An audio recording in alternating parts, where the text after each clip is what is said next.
우린 그동안 약 1년 4개월에 걸쳐서 예배론에 관한 모습을 나누며 마지막에는 우리 신앙의 자람을 통해서 하나님을 예배하는 성막의 영성을 통해서 결론을 맺었죠.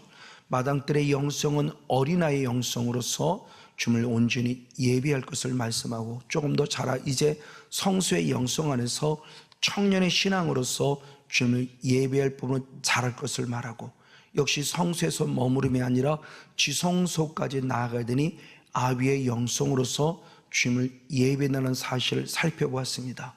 즉 우리의 믿음이 자람으로 말미암아 마당들에서 시작했지만 마지막에는 반드시 지성소에 이르러야 돼요. 왜냐하면 출애굽기 25장 22절의 말씀에 그 지성소에서 나를 만나 주신다고 약속했기 때문에 우리는 지성소까지 이르는 신앙으로 자랄 것을 말씀합니다. 자, 그런데 잘한다는 이 말씀을 또 다른 단어로 표현했을 때 골로새서 1장 6절 말씀에 복음으로 말미암아 하나님의 은혜를 깨달은 날부터 열매를 맺기까지 자랐다고 표현해요. 자란다는 것은 결국 열매를 맺는 영성까지 나아간 거라는 것을 알 수 있어요. 언제부터? 말씀을 통해서 주님의 은혜를 깨달은 날부터. 즉 깨달은 날이 시작이었고, 그 시작을 통해서 어느 순간 열매를 맺기까지 자랐다는 표현을 하고 있다는 사실이죠. 즉 열매의 시작의 모습은, 열매를 맺었다는 것은 뭔가 시작이 있으니 시작은 씨로 시작했다는 것을 우리는 이치를 통해서 알 수 있습니다. 씨가 뿌려졌고 자라서 이삭이 되고, 이삭이 자라서 이삭의 충실한 곡식이 되어 예수님이 말씀하셨으니, 마가복음 4장 28절의 말씀에 하나님의 나라 비유를 설명할 때 씨가 뿌려졌고 이삭이 됐고 곡식이 되었다고 말씀하셨다는 사실이에요. 그럼 이 씨는 과연 뭐냐? 하나님의 나라의 시작에 이 씨는 자라는 대로 누가복음 8장 11절 말씀에 하나님의 말씀이 씨라고 예수님이 직접 말씀하셨고, 베드로 역시도 베드로전서 1장 23절의 말씀에 우리가 거듭난 것은 썩어질 씨로 말미암은 것이 아니라 썩지 아니할 씨, 살아있고 항상 있는 말씀으로 말미암았느니라. 아멘. 하나님의 말씀이 씨예요. 그래서 우리 신앙의 출발점이 하나님의 말씀이 씨를 통해 시작이 됩니다. 그럼 그로 끝나냐? 아니에요. 자라야 돼요. 어떻게 자라야 되느냐? 더 많이 사모해야 된다고 그래요. 그래서 베드로 역시 베드로전서 2장 2절의 말씀에 하나님 말씀을 더 많이 사모하라. 누구처럼? 갓난 아이들같이. 그 이유는 오직 한 가지, 구원에 이르도록 자라게 하기 위함이에요. 즉 베드로도 자라는 겁니다. 시작은 씨로 시작했지만 자라서 열매를 맺기까지 자라가 되는구나. 이 사실을 분명히 말해요. 바로 이런 부분을 통해서 시작에는 물은 미약해요. 그래서 욥기서 8장 7절 말씀을 통해서 우리 영성은 시작은 미약하나 나중은 창될 것을 말하니, 씨로 시작했기 때문에 미약하지만 열매로 마무리지기 때문에 창대해진다는 축복을 통해서 우리 신앙은 미약하지만 나중으로 가면 갈수록 더 건강해야 될 것을 말하고 온전할 것을 말합니다. 맞습니다. 자라가는 신앙에서 말하는 거죠. 그러면서 이렇게 완벽하게 자라간 대표적인 모델이 누구냐? 예수 그리스도이십니다. 그래서 히브리서 12장 2절의 상반절의 말씀에 보면 믿음의 주요 온전케 하시는 예수님을 바라보자라고 말씀합니다. 그 믿음의 주라고 했을 때 세 번역 성경은 믿음의 창시자라고 표현했고, 온전하게라는 모습을 역시 세 번역서는 완전하게라고 그랬어요. 즉 예수 그리스도가 믿음의 창시자로서 당신과 이미 완전하셨어요. 그러면서 우리는 그렇게까지 자라가야 되는 사실을 성경이 강조해 주겠죠. 그럼 그분은 어떻게 해서 온전해지셨을까요? 우리에게 보여주는 귀한 모델이 있어요. 그분은 무엇이냐? 히브리서 5장 8절과 9절 상반절의 말씀을 보면은 하나님의 아들이신 예수님도 고난 속에 순종을 배워서 온전해졌다고 표현해요. 순종을 통해서 온전해지신 거예요. 똑같은 말씀을 다른 모습으로 보면은 요한복음 4장 34절의 말씀에 예수님이 이 땅에 오신 목적을 말할 때 나의 양식은 나를 보내신 이의 뜻을 행하여 그를 온전히 이루는 것이다. 그래서 하나님이 내게 보내신 목적을 온전히 이루어지는 그 순종을 통해서 당신 스스로가 온전해졌고, 이제 그러면 누구를 우리를 향해서 온전케 하시는 거예요. 그래서 다시 한 번 더 히브리서 5장 8절 9절 전반절 말씀을 통해서 보면, 하나님의 아들은 예수님이 고난 속에 순종해서 온전케 되신지, 왜?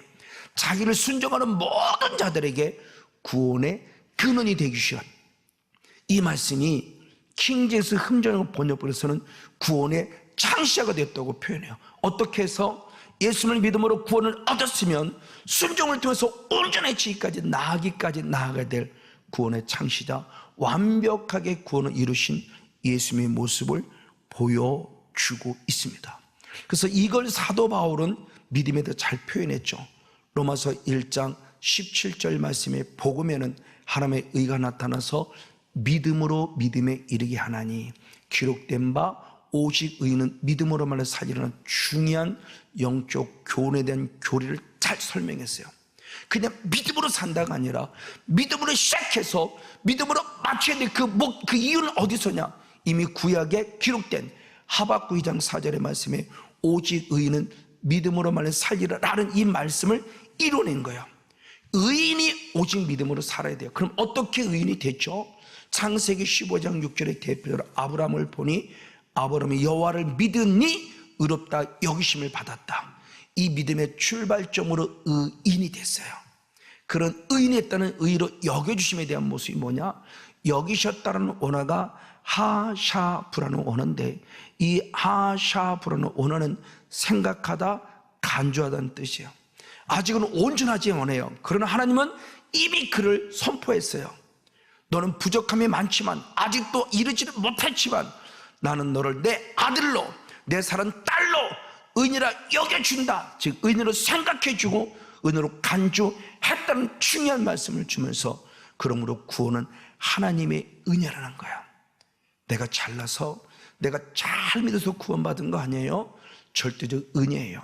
그래서 에베소 2장 5절과 8절 말씀에도 은혜로 구원을 얻음이라, 은혜로 인하여 믿음으로 말미암아 구원을 얻었으니 이는 하나님의 선물이라는 표현을 통해서 내가 잘 믿어 구원을 얻은 것이 아니고 믿을 수밖에 없는 은혜 주신 거예요. 아직은 부족해요. 또 죄덩어리예요. 그럼에도 주님께서 그 한 믿음을 보시고 귀하게 보셔서, 그래 너는 내 아들이야 은혜라고 여겨주신 은혜를 우리에게 분명히 보여주고 있습니다. 그럼 주님은 은혜로 의롭다 여기심을 끝나길 원하냐? 아니요. 더 성장하길 원해요.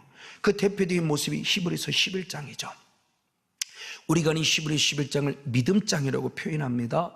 근데 거기에 기록된 아벨부터 시작해서 아브라함을 비롯해 수 없는 우리 신앙의 위인들이 다 구약의 선조들이에요. 즉 구약 시대는 율법 시대가 아니고요, 믿음의 시대였기 때문에 믿음 때문에 구원받은 자예요. 근데 이 성경은 히브리서 11장에 말씀하는 이 믿음장은 예수님을, 하나님을 믿었기 때문에 구원 얻었다를 말하는 게 아니에요. 구원 얻은 자가 계속 믿음으로 살아서 구원으로 자라가는 영성을 보여주는 것이 히브리서 11장입니다. 그래서 대표적으로 히브리서 11장 4절의 말씀에 믿음으로 아벨은 가인보다 더 나은 제사를 드려서 의롭다 여기심을 받은 것을 증거했다고 표현해요. 이미 예수님을 의롭다 여기심을 받는 믿음으로 살았고, 그 믿음으로 계속 살면서 가인보다 더 나은 제사 예배를 통해서 의롭다라고 여김에서 끝나면서 의롭다고 인정받은 모습으로 자라가는 모습을 보여주고 있는 것이 히브리서 11장입니다. 이걸 설명하는 것이 다시 창세로 돌아오면 잘 설명되어 있죠. 조금 전에 얘기한 대로 바로 창세기 15장 6절에 아브라함은 여호와를 믿음으로 구원을 의롭다 여기심을 받았어요. 그럼 그렇 끝나냐? 아니요. 창세기 18장 19절의 말씀에 하나님이 직접 말씀하기를 내가 아브라함을 택한 이유, 아브라함을 구원한 이유를 말해요. 그것은 뭐냐? 여호와의 도를 지켜 의와 공도를 행하게 하려고 너를 택했다는 충격적인 말씀을 해요. 여호와의 도는 무엇입니까? 하나님의 말씀을 말하는 거죠. 하나님의 말씀을 지켜 의와 공도를 행하게 하려고 택했다는 거예요. 구원하신 이유입니다. 절대적 구원의 은혜를 주셨고, 구원받은 멀리신 하나님의 말씀을 주셔서 말씀대로 살게 하기 위함이 믿음을 지키는 영성이요 구원에 이르게 하는 영성에 대해서 밝히 보여주고 있는 것이죠. 맞아요. 그리고 드디어 그 말씀의 명령이 창세기 22장 1절과 2절 말씀에 내 아들 이삭을 내게 번제로 드리라는 충격적인 얘기를 합니다. 자, 이 아들을 이삭을 번제로 드리라는 말씀은 우리가 다시 말씀 안에 돌아보면 대단히 충격적인 얘기예요. 아까 얘기했던 창세기 15장 6절에 앞서 15장 5절에 하나님이 아브라함에게 약속합니다. 언약합니다. 아브라함아 나아보라, 하늘의 별을 보라, 하늘을 보라, 하늘의 별과 같이 이렇게 너희 자손을 많게 하리라 약속하셨어요. 그리고 약 25년이 지난 이후에 아들 이삭을 하나 주셨어요. 그리고 그 아들 이삭을 바치라는 거예요. 아니, 하늘의 별과 같이니까 최소 못해 둘을 주든지 10명을 주고 하나를 바치라면 그것도 바칠 수 있는데, 하늘의 별같이 약속이 있는데 약속을 이루시지 않았어요. 그리고 이삭을 바치라고 그래요. 이게 우리 주님이신 거룩한 명령이에요. 우리는 이 말씀에 어떻게 되냐는 겁니다. 근데 아브라함은 원망, 불평, 불만하지 않고 그 말씀에 순종해요. 그리고 드디어 창세기 22장 12절 말씀에 이제야 네가 나를 경외한 줄 알았다라고 인정받아야 알았다고 합니다. 마지막 하나님이 아브라함의 믿음을 알았다고 인정해 주세요. 그리고 그때부터 그는 믿음의 조상이 돼서 멋진 축복을 걸어가요. 여겨주심의 신앙에서 하나님이 알아주는 신앙이 됐어요. 내 삶을 통해서 순종으로 보여드림으로 네 믿음이 진짜구나 인정해 주셨다는 것을 아주 중요한 원리를 알려줘요. 이 알았다는 말씀은 대단히 중요해요. 우리가 이 땅에서는 내가 예수를 알고 예수를 누르고 예수를 부름으로 구원을 얻어요. 그래서 요한복음 17장 3절의 말씀에 영생은 참 하나님과 예수 그의 보내신 자 예수 그리스도를 아는 것이라 그래요. 맞아, 알아야 돼요. 내가 이 땅에서 주님을 알아요. 그 주님을 구원을 얻습니다. 그래서 구원을 얻었어요. 그럼 이제는 어떻게 되느냐? 주님이 나를 알아주셔야 돼요. 주님이 내 이름을 불러주셔야 돼요. 그래서 마지막 나팔 불 때 주님이 내 이름을 불러주시고 나를 알아야 돼요. 근데 대단히 안타깝지만 마태복음 바로 7장 23절의 말씀에 내가 너를 도무지 알지 못한다고 말하며 우리의 거짓 선자를 책망하는 내용을 보여요. 이 불법을 행한 자들아, 내가 주님을 해서 구원을 얻었는데 마지막 주님 말해요. 내가 너를 도무지 알지 못한다. 그러면 그것이 무엇을 설명하느냐? 역시 마태복음 7장 21절 20절 21절의 말씀을 통해 열매를 보고 너를 안다 그랬어요. 그 열매가 뭐냐는 것이죠. 주요 주하는 자마다 다 하나님 나라 들어갈 것이 아니라 아버지의 뜻대로 행하는 자에 들어간다고 말하며, 아버지 뜻대로 행하는 영성 안에 있은 순종을 보고서 하나님이 우리를 안다라고 표현하고 있다는 것은 대단히 중요한 의미를 갖습니다. 이 말을 달리 말하면 주님이 나를 알지 못하면 천국 백성이 될 수 없다는 거예요. 그 말씀이 마태복음 24장 25장에 잘 설명되어 있죠. 마태복음 24장을 흔히 복음서의 계시록이라고 그래요. 그리고 마태복음 25장의 말씀이 최후의 심판에 관한 모습에 행위 심판을 한다고 할 때 말씀하는 내용이죠. 예수를 믿지 않는 불신자가 아닙니다. 행위를 보고 구원했다 안 했다는 얘기하는 것이 아니에요. 그래서 첫 번째 모습에 하나님의 신 은혜 속에서 미련한 5 처녀와 슬기로운 5 처녀가 있는데, 기름이 준비되지 못한 자는 미련한 5 처녀가 돼서 문을 탁 닫는 순간 내가 너를 알지 못하였다라고 마태복음 25장 12절에 말해요. 충격이죠. 분명히 신랑 대신을 맞으러 갔는데 주님이 이미 문을 닫았어요. 그리고 말합니다. 내가 너는 알지 못한다. 안 믿는 불신자가 아니에요. 믿는 자인데 주님을 신랑으로 맞이하지 못할 때 알지 못한다는 이유 때문에 문 탁 닫아버리고 끝이라는 것을 강조해 주고 있어요. 그리고 달란트의 비도 마찬가지도 두 번째, 1달란트와 2달란트 5달란트, 2달러와 5달란트는 마태복음 25장 21절의 말씀을 통해서 보면은 지극히 작은 일에 충성하였은즉 이라고 표현하며 너는 지극히 큰 것으로 나와 함께 동참할 축복을 줘요. 알고 있다는 거죠. 그러나 반면에 1달러도 받은 자는 이 악하고 게으른 종하고 말하며 너는 이제 어둠 속에 슬픔을 미스를 말하며 그를 천국문에 들어가지 못하는 자로 성경 기록하고 있어요. 알고 있다는 거예요. 그리고 세 번째의 모습에 양과 염소의 부분을 섰을 때 양은 지극히 작은 자인 것이 내게 한 것이라 말하며 너를 위해 영원한 예비된 천국에 들어가라고 축복해요. 작은 자의 한 자예요. 그러나 반면에 마태복음 25장 41절의 말씀에 보면 지극히 작은 자에게 하지 아니한 자가 마귀를 위해 예비된 영영한 불에 들어갈 말씀함을 통해서 지옥 백성이 된다는 사실을 또 분명히 말해요. 마귀를 위해 예비된 지옥에 너도 들어간다는. 왜? 지극히 작은 자에게 작은 자를 섬기지 않았기 때문이라고 분명히 말을 하고 있다는 사실이죠. 이 말씀이 주는 것이 지금 어떤 교훈을 주고 있을까요?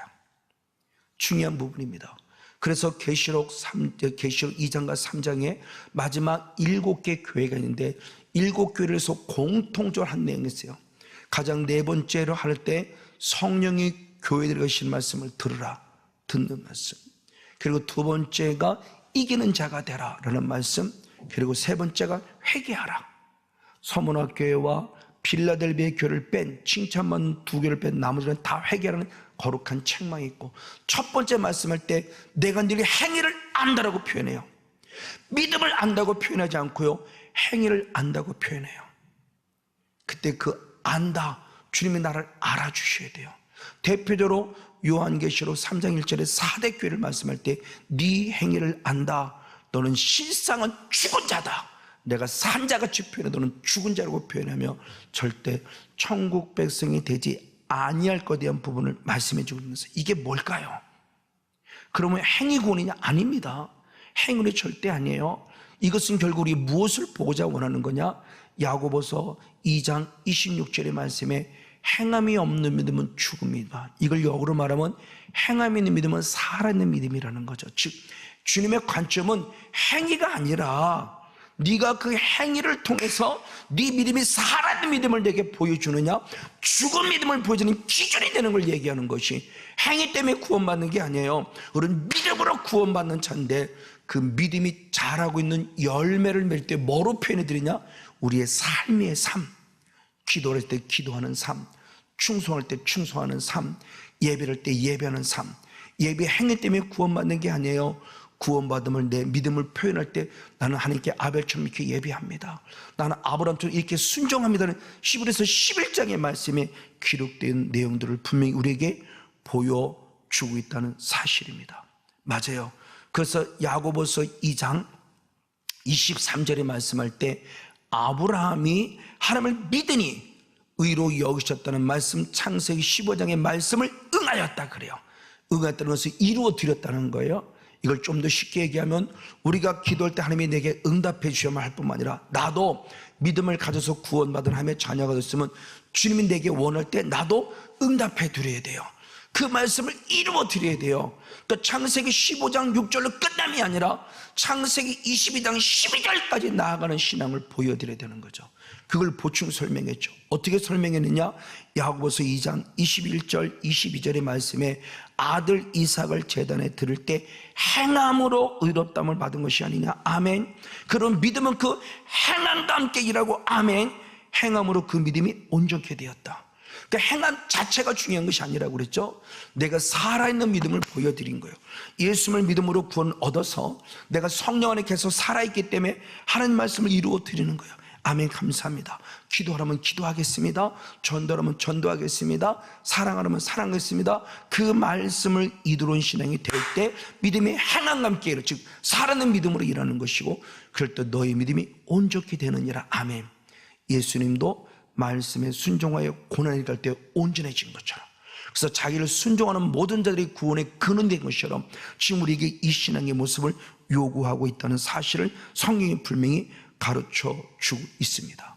그래서 히브리서 대표적으로 11장 13절의 말씀을 통해서 보면은 그 히브리서 11장 13절의 말씀이 그들은 믿음을 따라 죽었다고 표현해요. 그걸 다시 한 번 더 다른 말씀을 세번역 성경을 보면은 그들은 믿음을 따라 살다가 죽었다. 그러니까 믿음을 통해서 계속 살아왔다가 드디어 천국 갔다는 걸 말하는 거죠. 그냥 믿음으로 구원 얻었다로 끝남이 아니라 믿음으로 구원이 되도록 자라가는 열매를 맺는 자, 그래서 진정한 구원의 완성을 이루간 바로 우리 구약 선조의 믿음의 신앙을 볼 수 있어요. 이게 바로 아브라함의 대표적인 신앙이죠. 그래서 히브리서 바로 11장 17절과 19절의 말씀은 믿음으로 아브라함은 이삭을 드렸다 그래요. 믿음으로 드렸는데 어떻게 드렸냐? 19절의 말씀에 죽은 자 가운데 살릴 것을 믿는 믿음으로 드렸어요. 이는 이미 그런 부활의 신앙을 가지고 있었던 거죠. 이 믿음으로 시작해서 믿음으로 살아서 믿음으로 끝내 죽음으로 영원한 천국 간 모습을 보면서 이 순종의 모습이 중요한 거예요. 순종했다 안 했다가 중요한 것이 아니라고 그랬죠. 행위를 했다 안 했다가 중요해요. 그 순종했다는 그 자체가 내가 살아있는 믿음의 삶을 하나님께 증명해 드리는 우리들의 삶에 대한 모습을 보여줍니다. 그래서 히브리서 기자가 히브리서 3장 18절 말씀에 누가 안식 가나안 땅에 들어가지 못하느냐? 순종치 아니한 자가 들어가지 못했다. 그럼 왜 순종치 아니하느냐? 역시 히브리서 3장 19절 말씀에 믿지 아니함으로 순종하지 못한 거예요. 그러니까 믿음은, 순종은 어디서 나오냐? 믿음이라는 삶의 영원한 열매예요. 순종이. 그러니까 믿기 때문에 순종한 것이에요. 이걸 역으로 말하면 왜 순종하지 못하냐? 믿지 않기 때문에. 그러니까 믿음으로 구원을 얻은 자는 계속 믿음 속에서 순종하는 겁니다. 그래서 하나님의 의를 이루어드리는 믿음의 역사 속에 서야 될 우리들의 모습을 말씀해 주는 거예요. 자, 이 말씀을 좀 더 구체로 본다면 사도행 17장 바로 31절 말씀에 예수님이 죽으셨다가 살아나심을 우리에게 믿음의 증거로 주셨어요. 우리 이 사실을 믿음으로 구원을 얻었습니다. 그런 구원은 끝나냐? 아닙니다. 이렇게 주님이 십자가에 죽으시고 살아나셔서 3일 만에 부활하신 다음에 40일 이 땅에 계셨고 드디어 40일에 승천하셨습니다. 그리고 하나님의 보좌 우편으로 올라갔어요. 왜요?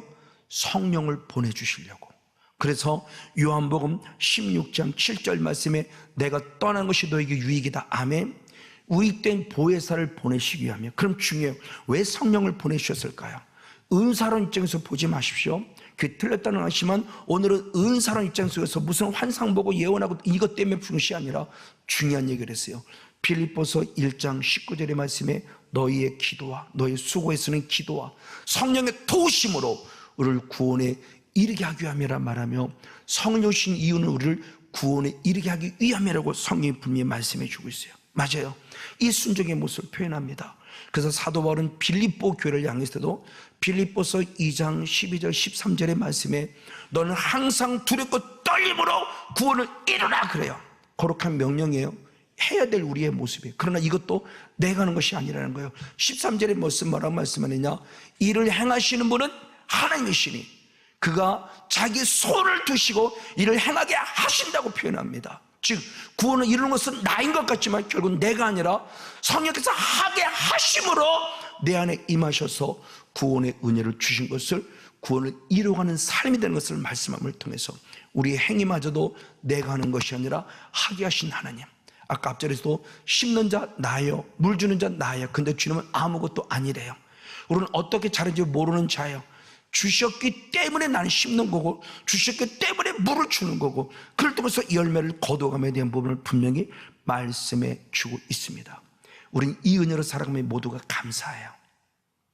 그래서 고린도전서 15장 10절 상반절 말씀에 나의 나던 것은 하나님의 은혜라고 고백하고 이 은혜가 너무너무 값져요. 그래서 고린도서 6장 1절 말씀에 하나님을 헛되이 받지 말라고 표현했어요.